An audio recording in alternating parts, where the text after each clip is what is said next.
Alrighty mga kaunggoy, it is I, Manong Jaire, back at it again with a brand new content ata to, or kung ano ba, basta may re-reactan tayong video na naman mga kaunggoy, no? And for today's video, pag-uusapan natin tong, cheat back. Ano ba tong cheat back, no? So, ito na ba yung bagong gimmick ng mga babae ngayon? Gina-justify nilang pag-cheat back? Yung bago nilang bullshit ngayon? Okay lang mag-cheat back kasi ganito, ganyan, babae tayo or whatever the fuck. Ito ba yung bagong pinaglalaban ng mga feminist bullshit na yung kung ano man ideology meron sila na bullshit mga kaunggoy? Yung feminist woke bullshit, kung ano man kapokpokan, di ba? So, pag-uusapan natin to, mga kaunggoy, no? So, when she decided to cheat back, so, hindi ko kilala to, no? Pero, dumaan sa radar niya, so, wag mababaliw sa kipay. Actually, real talk to. Wag kayong mabaliw sa kipay, no? Halimbawa, inaatake kayo ng hormones nyo. Ano ba ang dapat gawin, no? Like, halimbawa, may hormones, di ba? Taglibog, gano'n, blah, blah, blah. Kaso wala kayong girlfriend or single kayo. Meron naman kayong kamay. Pwede naman bumili sa Shopee ng, like, search nyo na lang, no? Like, flashlight. Punta na lang kayo sa Shopee. Madali lang, no? Ang daming ibang paraan para wag maghabol sa kipay kasi kipay lang naman yan eh. Ano naman may tutulong yan sa buhay nyo? Bukod sa short-term dopamine release lang eh. Actually, short-term dopamine lang naman yan eh. Diba? Parang wala rin benefits eh. Although, diba, kung nag-gym kayo, okay din na cardio yan, pero at the end of the day, no? Like, pwede naman, it's just cheap dopamine release, no? Pwede naman kayo mag-gym or kumain ng kung ano man gusto nyo. Cravings, gano'n. Kumain ng cravings, di ba? Ice cream. It's very easy, mga kaunggoy, no? Like, other than this shit, no? Madali lang naman, no? Wag maghabol at wag mabaliw, mga kaunggoy. Yun lang naman, no? Mas marumi pag sa babae kasi sila yung tinutusok. Actually, agree ako. Actually, napanood ko na to. And nung nakita ko tong comment na to, agree ako. And here's the thing. Bago tayo mag-start, for additional context, may ilalagay ako sa screen. And ito po yun. Ano ba nakalagay? A key that unlocks many locks is a master key, but a lock that unlocks to any key is a horrible lock. And I'm not talking about keys and locks here. Kung nagigets nyo yung analogy na yon, bravo, mga kaunggoy, no? So, yun lang naman. Ilalagay ko lang yan, no? So, keep that in mind, okay? Keep that in mind while we're watching this video, alright? So, cheat back daw. So, tingnan natin what these people have to say. Bakit ka nag-cheat back? Ang dumi mo, nagpadali ka sa iba. Actually, halimbawa kasi, pag babae ka, tapos nag-cheat back ka, madumi talaga. Kadiri talaga. Kahit anong gawin nyo, kadiri talaga. No? Like, there's no ifs, ands, or buts, kadiri talaga. Like, sa pag-iisip nyo, sa fucked up na pag-iisip ng mga ibang babae dyan, feeling nila justified yon even though it's completely fucked up and hindi dapat, mga kaunggoy, no? Una, hindi mo na, actually, para sa mga babae, hindi na, bilang isang babae, wala nang respeto para sa kanilang sarili na yun eh. Sa totoo lang. Para bang hindi ka dumali ng iba? Bakit di mo in-expect na kaya rin niyang gawin yun sa'yo? Lalaki ako, babae ka. Actually, ito like, ang pag-iigante kasi, you're fighting wrong with another wrong. How does that make it right? So, gina-justify mo ang pag-iigante. That's actually demonic. Parang ang demonic ng ideology na yan. Pareho lang kayong tao. Pareho lang kayong natutukso. Sasabihin mo walang mawawala sa'yo tapos sa kanya malaki. Yeah, totoo naman yun. Actually, totoo. Like, pagdating sa dating market, nobody wants a used car. Diba? Ayaw natin ng used car. Gusto natin brand new. And I'm not talking about cars here. Real talk lang to the more na parami yung body count ng isang babae, bumababa talaga value nila. Real talk yun. Real talk yun. Yung way ng pag-iisip ng isang babae, the more na dumadami yung body count nila, yung hormone levels nila, yung pag-iisip nila, yung ideologies nila, nag-iiba talaga. So, I would argue talaga na marami talagang nawawala sa babae. Maraming nawawala sa babae pag the more na dumadami body count nila. Real talk yun. Pero ang lalaki, the more na dumadami ang body count ng lalaki, well, if anything, tumataas yung status nila. Mas nagiging masculine at nagiging macho yung yung parang aura nila no? 'Di ba? Experience. Ang sabi ko nga, 'di ba, yung master key and yung lock, 'di ba? Ayun. Talaga ba? Hindi ko sinasabing tama na gantihan ka niya. Pero Ngayon lang nakakita ng Kifi. Ganito pala. Si ate laban na nakakala mo lamang na siya pag nakaganti. Actually, may nakita akong isang video ni Bugoy na Koy na nagsabi na pag ang babae nag-cheat back, hindi raw niya binabastos yung lalaki niya, no?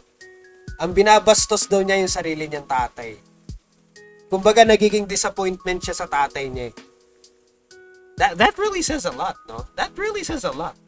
Pero deserve mong maramdaman kung ano yung pinaramdam mo sa kanya. Bakit ba pag nag-cheat The back fuck? yung partner nyo, sasabihin nyo agad, fok, padali sa iba? Eh, Yeah, totoo yun. And again, a wrong does not make, if you're, parang pag ginagawan mo ng mali, ang isang mali, hindi nagiging tama yun. If anything, you're making it worse. You're making shit worse with this type of fucking ideology. This is a bullshit ideology. ganun ka rin naman, di ba? Pakaltok nga ng isa. Bakit? Di ba pwedeng mag-cheat back ng hindi nagpapakarumi katulad mo?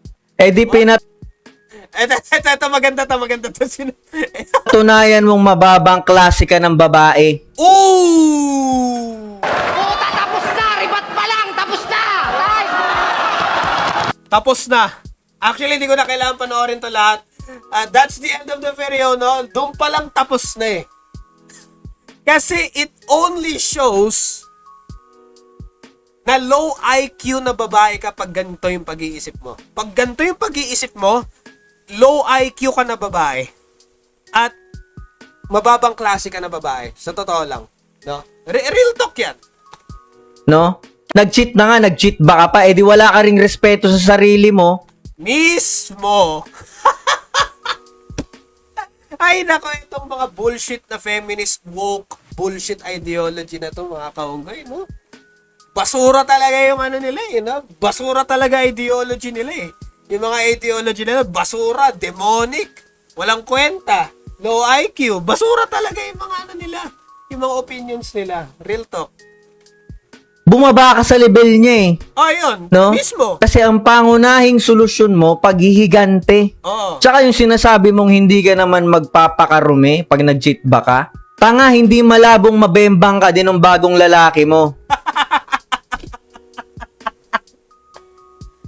Ay, nako. Sheesh. Solid mga kaugay. No? Kasi nga uto-uto kayo eh. Ooh! Tignan mo, dyan pa lang sa nakakuha ka ng cheater, nauto ka na. No? Ayun. Yan kasi, puro kayo lalaki minamadali nyo. Nakakuha kayo ng cheater. Ayan. Kaya what makes you think na hindi ka mauuto at mabebembang niyang bago mong lalaki kalaunan. No? Ito mga pare ko, ito yung sinasabi kong loudness. Tignan nyo kung paano siya magsalita. No? Alam mo yung babaeng sa bar na nakilala mo na palamura? Alam mo yung parang palaban palagi? No, ganito siya. Tignan mo. Ito yung mga klase ng babaeng dapat nyong iwasan. No? Huwag nyong babaliwalain yung gantong pag-uugali ng isang babae. Basically, yung mga gantong babae, hindi wife material. Hindi po sila... Ito yung mga babae na hindi deserve ang ring. These are the types of women that don't deserve a ring. In other words, hindi nila deserve ang kasal. Ito yung mga hindi mo maidadala sa altar kasi hindi sila ka-altar-altar eh. Ito yung mga mahirap i-flex sa ito yung mga mahirap i-flex na jowa mo sila eh, no? Ito yung mga mahirap dalhin sa ito yung mga tipong babae na mahirap ipakilala sa magulang eh. 'Di ba? Oh, ma, pa, bagong girlfriend ko. Ito yung mga mahirap pakilala sa magulang eh. 'Di ba? Real talk mga kaugay. Hindi ko alam kung na-experience nyo na yun. Nakamit kayo ng isang babae na ang hirap ipakilala sa family members nyo. Or parang, di ba, like, narinig nyo na kung paano magsalita, yung palaban. Kasi here's the thing mga kaunggoy, no? Kasi, paano mo ba masasabi ng wife material ang isang babae sa pananalita? Well, ang wife material na babae, kung babasihan natin sa pananalita, dapat mahinhin, soft-spoken, sweet.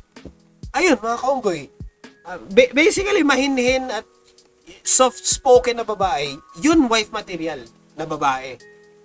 Yung hindi sasakit yung ulo nyo pag nasa bahay kayo. Diba? Imagine nyo, pagod kayo galing work, tapos uuwi kayo. Tapos gantong klaseng babae yung bubungangaan ka. Like ganito yung maririnig mo pag uwi. Putang ina. Di, tataas blood pressure mo. Worst case scenario, sa sobrang taas ng blood pressure nyo, atakihin kayo sa puso bigla. Or magkaroon kayo ng aneurysm. Diba? So, yun yung nakakatakot mga kaunggoy, di ba? So, importante talaga, you choose the right partner. You choose the right girl. Piliin nyo yung babae na bibigyan kayo ng peace of mind. Yung mga ganito kasing klaseng babae, yung naniniwala sa mga gantong bullshit ideology, iwasan nyo yung mga yun. Pare ko, no? Kasi wala kayong peace of mind dito. Pagkasama nyo na to sa bahay, talak to ng talak, no? Parang Armalite ang bunganga nito. Sinasabi ko sa inyo. Pansinin nyo, eto hindi ko na siya uhusgahan kung bakit siya naging ganyan. Kayo na bahala mag-stalk kung ano siya, no? Kung single mom ba o ano. Pero konektado kasi yan eh. Kaya galit na galit siya sa mga ganyan. Mga pare ko, no? Actually, hindi ko gets masyado yung galit sa mga single mom eh. Actually, kailangan ko pa ata i-research kung bakit maraming lalaking galit sa single mom. Pero, tinan natin, no? Like, I don't know what's that about, pero ewan ko. Huwag kayo magpakabaliw sa mga kipay, no? Pag ganito, alisan nyo agad. Yeah. Bakit ka nag-cheat? So, yun, mga kaunggoy. Well said. Sino ba to? Si, Di ko alam kung paano basahin to. GJ ba? Hindi ko alam kung paano basahin. GJ. Basta yun. Ayun mga kaunggoy. Na-real talk na naman si ate. Wait! So, ibig sabihin may nang real talk na sa kanya? Actually, hindi ko kilala yung babae. Hindi ko kilala eh. Sino ba itong babaeng to na nagpo-promote na naman ng bullshit ideology ng mga woke feminist shit na yan? Like, sino ba yan? Hindi ko kilala. Ito yung dahilan, mga kaunggoy. Ito yung dahilan kung bakit kailangan natin ng mga alpha male content creators na tulad nila Bugoy na Koy-Koy, Soy Sadaw, Josh On Point, Sina Ato. Ito yung mga dahilan. No? Kasi ang daming mga woke feminist bullshit ngayon na gina-justify yung kabobohan, kagaguhan, katarantaduhan sa social media. Kailangan natin yung mga alpha male content creators to combat this shit. Kailangan natin i-combat tong mga shit na ideology na to, mga kaunggoy. Kaya nga nandito yung mga alpha male content creators para masalba, para masave yung mga kalalakihan, yung mga lalaki na hindi ma-blind, para hindi sila ma-blind ng mga bullshit ideologies ng mga woke feminist shit. 'Di ba? So, ayun lang naman mga kaunggoy, no? So, sa mga kalalakihan dyan, no? Please lang, choose wisely sa mga magiging babae nyo, sa magiging girlfriend nyo, magiging asawa nyo. Choose wisely. Piliin nyo yung wife material. Ngayon, paano nyo malalaman kung alin yung wife material? Well, malalaman nyo na lang yun based on instincts, pero, tanungin nyo, go around, tanungin nyo, humingi kayo ng opinion sa mga iba't ibang tao kung ano ba talaga ang wife material na babae, mga kaunggoy, no? Basically, ito para sa akin, ito yung para sa akin.